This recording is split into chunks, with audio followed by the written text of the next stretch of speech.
After emancipation, the medical system did not follow Black Americans into freedom. Hospitals refused them. Physicians turned them away. Number 20 appears in Freedmen's Bureau records from 3 separate southern states. Number 7 was carried from West Africa and never stopped being used. These are 25 healing traditions freed Black Americans built when the medical system refused to treat them. Number 25, sweet gum resin for wounds and respiratory illness.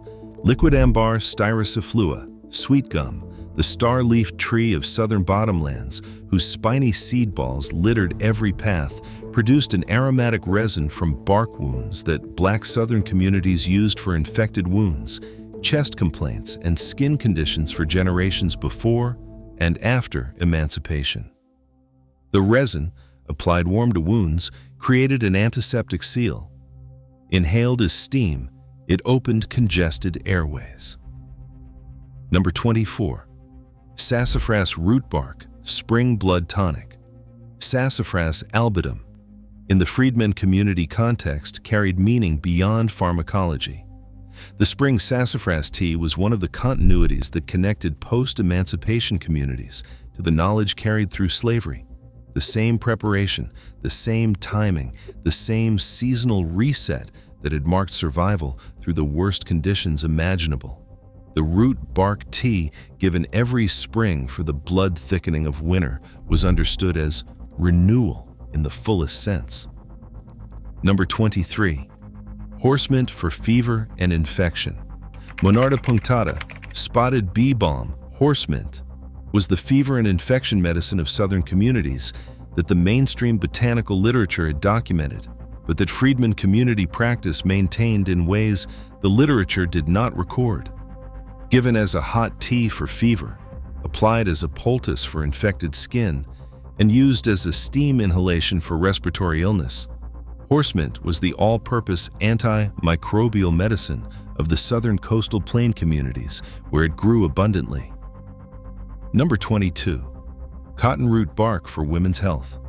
Gossypium hirsutum, the cotton plant whose fiber built the wealth of the antebellum South on the labor of enslaved people, provided those same communities with a medicine that the plantation economy had no interest in recognizing. The root bark of the cotton plant contains gossipol and related compounds with confirmed uterine-stimulating activity. Enslaved women used cotton root bark preparations for conditions related to reproductive health, documented in the records that researchers studying plantation-era medicine have recovered from physician diaries, plantation records, and Freedmen's Bureau accounts. Number 21. Life everlasting for chest and fever. Pseudoganophallium obtusifolium, rabbit tobacco and sweet everlasting, appeared in Ozark medicine in the previous episode. The freedmen community tradition is distinct. The plant was used specifically in the ritual context of healing ceremonies that combined botanical medicine with prayer and laying on of hands. The preparation was the same, dried aerial parts brewed as tea for fever and chest complaints. But the context was the community healing gathering rather than the individual household. The community dimension of the healing, the gathering of neighbors, the shared preparation, the collective attention to the sick person, was understood as pharmacologically significant. Number 20. Gravel root for kidney stones. Eutrichium purpureum, Joe Pye weed, gravel root, queen of the meadow, was one of the most consistently documented plants in Freedmen's Bureau health records from across the post-emancipation South. The root tea was the standard treatment for the kidney stones and gravel that farm labor and hard water produced at elevated rates. Number 19. Beautyberry for insects and fever. Calicarpa americana, American beautyberry, appeared in the Cajun Traiteur episode for its insect-repelling and fever applications. The freedmen community tradition maintained this knowledge independently and with a specific emphasis. Beautyberry leaf preparations were used in communities where malaria was endemic. The coastal and river bottom communities where the mosquito-borne disease killed at rates that the segregated medical system had neither the interest nor the infrastructure to address. Here is the context that makes everything on this list more significant than any individual plant. Between 1865 and 1910, the American medical system was actively hostile to black patients across the South. Hospitals refused admission. Medical schools excluded black students. The few black physicians who existed, trained at Howard University and Meharry Medical College, founded specifically because other institutions would not accept black students, could not serve the entire population of the post-emancipation South.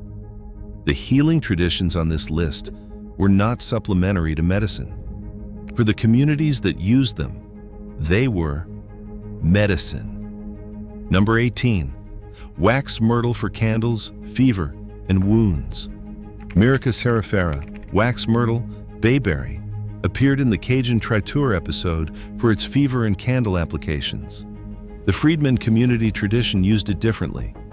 The bark tea was one of the standard preparations for the streptococcal throat infections that spread through the crowded living conditions of Reconstruction-era sharecropper communities. Number 17. Spice bush for fever and cold.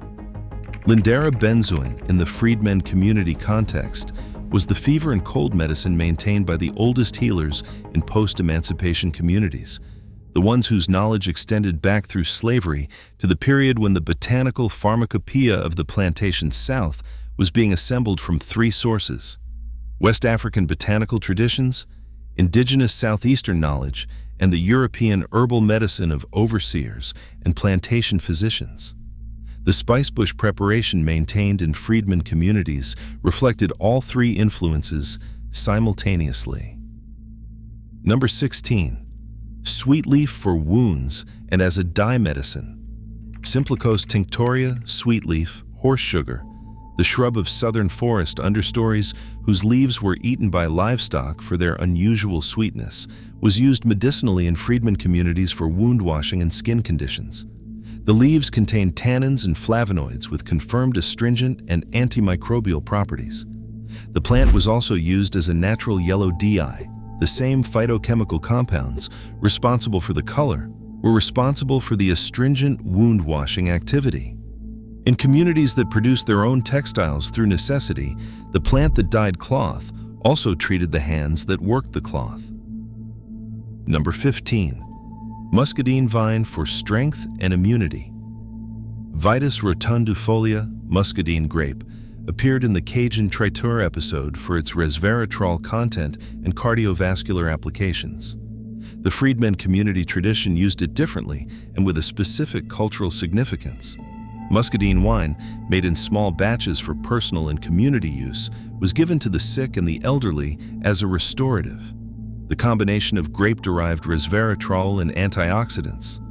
Alcohol is a mild sedative and circulatory stimulant, in the social context of sharing the preparation as a healing act. Number 14. Magnolia bark for pain and inflammation. Magnolia grandiflora, southern magnolia, the large-leafed evergreen tree of southern landscapes, provided the Freedmen community with a pain and anxiety medicine that the formal medical literature barely acknowledged.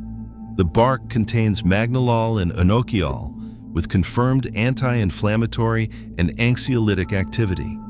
In Freedmen communities dealing with the physical pain of farm labor and the psychological trauma of lives lived under conditions of sustained violence and deprivation. A plant that addressed both physical pain and anxiety through confirmed pharmacological mechanisms had a significance that went beyond the botanical. Here is the number that makes the history of Freedmen healing traditions an American story rather than just a medical one. The Freedmen's Bureau operated from 1865 to 1872, 7 years. In that period, Bureau agents documented community practices across the former Confederate states with a comprehensiveness that has never been fully analyzed. What those records preserved, incompletely and from the outside perspective of federal agents who often did not understand what they were observing, is the closest thing we have to a written record of a knowledge system that was almost entirely oral. Number 13. passion vine for pain and sleep. Passiflora incarnata, maypop and passion flower appeared in the Cajun traiteur episode. The Freedmen community tradition maintained it for a specific application distinct from the traiteur use. Given specifically to children for the sleeplessness and anxiety that trauma produced, by healers who understood that enslaved children had experienced conditions that disrupted sleep in ways that no adult in the community failed to recognize. Number 12. Red bay for pain and as antiseptic. Persea bourbonia, red bay, the aromatic evergreen tree of southern coastal forests, was used in Freedmen community medicine for wound treatment and as a pain preparation. The leaves, which carry the same aromatic chemistry as culinary bay and are used as a substitute for it in southern cooking, contain compounds with confirmed antimicrobial and mild analgesic activity. The dried leaves packed around wounds provided aromatic antimicrobial compounds that reduced secondary infection. The leaf tea, given for the pain of injuries and the headaches of heat exhaustion and overwork, delivered the active compounds systemically. In communities where the boundary between food plants and medicine plants was maintained by the same people who maintained both, red bay was never exclusively one thing or the other. Number 11. Blackberry root for dysentery and infection. Rubus allegheniensis, common blackberry, provided the Freedmen communities of the post-emancipation South with the same diarrhea and dysentery medicine that had served multiple traditions in this series. The specific context here is the Reconstruction-era refugee camps and freedmen settlements where crowding, contaminated water, and inadequate sanitation produced dysentery epidemics that killed children at rates the Freedmen's Bureau agents found alarming. The blackberry root bark preparation, a high tannin astringent that bound to inflamed intestinal tissue and killed the pathogenic bacteria driving the infection, was the treatment that community healers administered when no physician would come and no hospital would admit. Number 10. Possum haw for fever. Ilex decidua, possum haw and deciduous holly, was used in Freedmen community medicine specifically for the high fevers of summer illness in the Deep South, where the combination of heat, humidity, and the malaria that was endemic to the river bottom communities made fever management a constant necessity.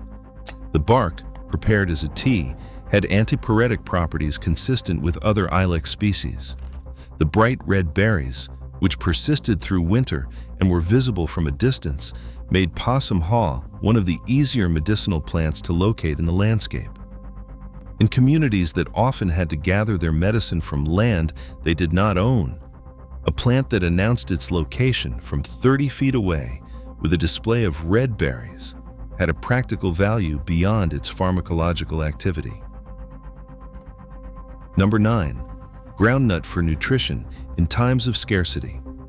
Apios americana, groundnut hopnus, the climbing vine whose small underground tubers were a staple food of eastern woodland indigenous peoples and were adopted into African American foodways through the contact that enslaved and indigenous communities maintained in the colonial and antebellum South. In the immediate post-emancipation period, when freedmen communities were establishing themselves on marginal land with minimal agricultural resources, groundnut tubers provided a storable, high-protein food source that grew without cultivation in the forest edges and creek banks of every southern state. Number 8. Elder bark for the maternal medicine. The elder tree, Sambucus canadensis in the American South, provided the post-emancipation communities with a preparation that the oldest women in every community maintained with the specific authority that maternal medicine carried.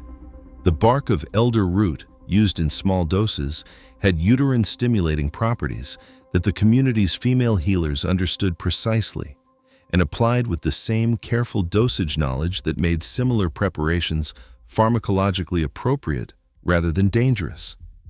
This knowledge, carried by the women who had maintained reproductive medicine through slavery, against every institutional effort to control black women's bodies, was among the most carefully guarded in post-emancipation communities. It was transmitted exclusively between women, in contexts where men were not present, for reasons that the history of those communities makes fully comprehensible. Number 7. Wild ginger for nausea and the journey medicine. Hexastylus aurifolia, little brown jug, heart leaf. The low-growing wild ginger of southern forest floors, distinct from the northern wild ginger covered in earlier episodes. The Freedmen community tradition of heartleaf as a stomach and nausea medicine carried a history that extended back through slavery to the period when communities were transported, the Middle Passage and the domestic slave trade, and the ginger preparations that eased the nausea of those journeys were among the first pharmacological knowledge that moved across the Atlantic and then across the American continent in the memory of enslaved people.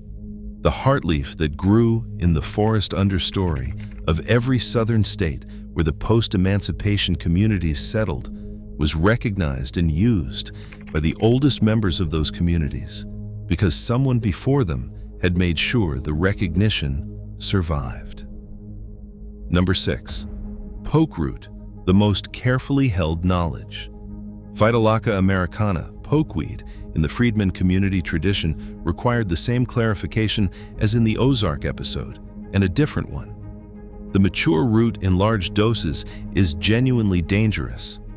The Freedmen community healers who used it knew this. They used it in precisely calibrated small doses for the lymphatic conditions, the swollen lymph nodes, and glandular illness that the crowded conditions of Reconstruction-era communities made common.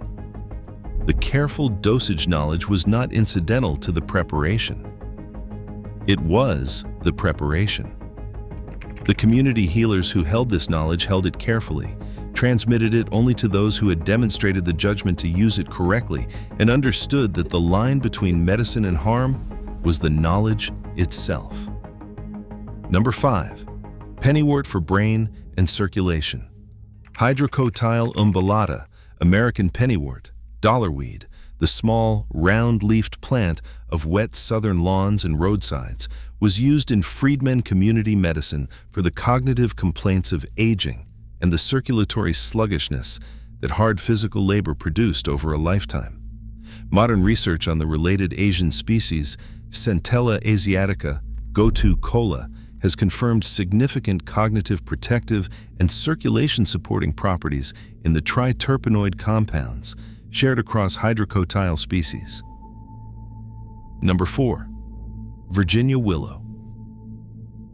For the healing of wounds that would not close. Itea virginica, Virginia willow, the white-flowered shrub of southern swamp edges, was used in Freedmen community medicine for the slow-healing wounds that nutritional deficiency, overwork, and inadequate rest produced in post-emancipation communities. Number 3. Horseweed as an astringent and diuretic. Origeron canadensis, horseweed, fleabane, the weedy annual that colonized every disturbed soil and cleared land in the post-emancipation South, was used by Freedmen community healers for the diarrhea and kidney complaints the contaminated water sources produced in the communities establishing themselves on marginal land. The fact that horseweed grew everywhere, in the fields, on the roadsides, in the margins of the land that Freedmen communities were establishing, made it the medicine that required the least travel to obtain, and the most consistent availability in conditions where consistent availability was the primary requirement of a viable healthcare system. Number 2. Trumpet honeysuckle for respiratory illness. Lonicera sempervirens, coral honeysuckle, trumpet honeysuckle, the native climbing vine of southern forests and forest edges, was used in Freedmen community medicine for the respiratory infections that tuberculosis and the crowded conditions of Reconstruction-era settlements produced. The flowers and young leaves were prepared as a tea for chest complaints and sore throat. The vine that decorated southern fences and porches with its orange-red trumpet flowers was medicine that the communities who gathered it understood, and the communities who merely admired it did not. Number 1. The root doctor, the institution that refused to disappear. The final entry on this list is a person and a role. The root doctor, the conjure doctor, the herbalist, the community healer who combined botanical knowledge with spiritual authority was the medical institution that refused to be abolished when slavery ended and the formal medical system refused to serve.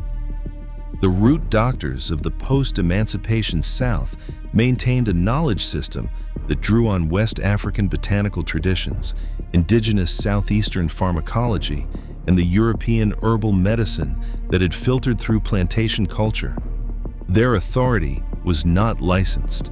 It was earned through effectiveness, through the accumulated trust of communities that had no other option, and learned to distinguish between healers who produced results and those who did not. The formal medical system that refused to treat Black patients created, through that refusal, the conditions in which the root doctor's knowledge was preserved as primary care medicine for generations past, the point where comparable knowledge had faded elsewhere.